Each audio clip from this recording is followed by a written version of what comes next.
बोलिए श्री बांके बिहारी लाल की जय। आप सभी को गोवर्धन पर्व की हार्दिक शुभकामनाएं।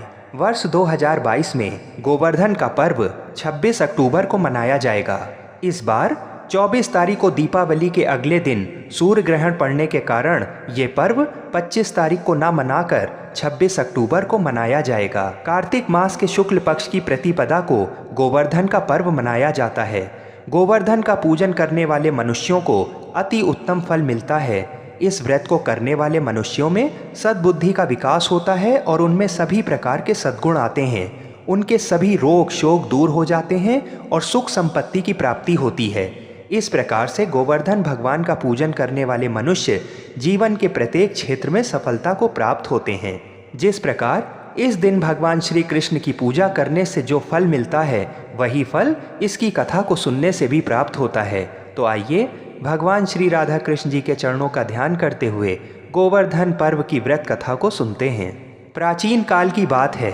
दीपावली के अगले दिन यानी कार्तिक मास के शुक्ल पक्ष की प्रतिपदा को पूरे देश में देवराज इंद्र की पूजा हुआ करती थी।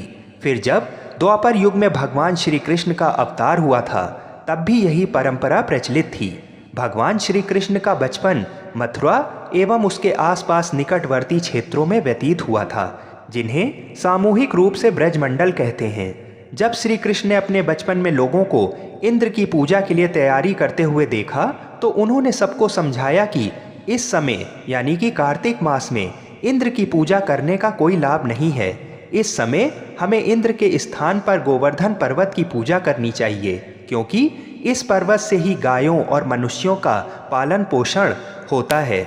जब गाय और मनुष्यों का पोषण होगा, तभी देश की और संस्कृति की रक्षा तथा उन्नति हो सकेगी। इसलिए हमें इस पर्वत के प्रति आभार प्रकट करना चाहिए और उसका पूजन करना चाहिए। तब भगवान श्री कृष्ण जी की प्रेरणा से सभी लोगों ने गोवर्धन पर्वत की पूजा बहुत अधिक उत्साह से की।